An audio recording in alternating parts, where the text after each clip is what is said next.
দেখিছা কিমান বয়স হৈছে তোমাৰ? 5 বছৰ হৈছে তাইৰ লগত। 5 বছৰত এই কাণ্ড, 15 বছৰ হোৱাৰ পিছত কিন্তু সাৱধান দেই ফুলবাৰী ৰাইজ। সঁচাকৈ যি হ'ল হ'ল ভালে হ'ল, কাৰণ জীয়েক পলাই গ'লৈছিলে নহয়, এই পলাই নাযায়, চবক খাব। গম পাইছা তাই? দেখিছে নাই কি চকুৰ চাৱনি, কি ৰসকে ৰখিছে তাই। মই লৈ যাম, যাবা মোৰ লগত? কিয়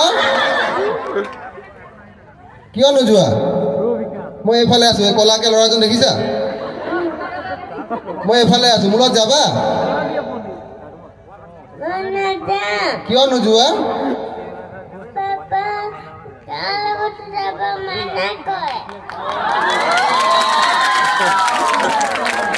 বহুত ধুনীয়া শিক্ষা দিছে তেওঁৰ দেউতাকে, তেখেতক শিক্ষা দিছে তুমি কাৰো লগত নাযাবা। বুজি পাইছে? তাইও বুজি পাইছে। চ' থেংক ইউ ছ' মাছ। তুমি এনেকৈ নাচি থাকা, ফিউচাৰ ষ্টাৰ আছে ইয়াত, future.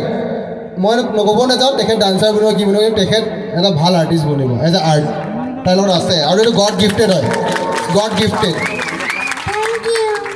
Welcome, bye bye, good night. শুই থাকাগে দেই, যোৱা। মোবাইলটো কমকৈ চাবা দেই।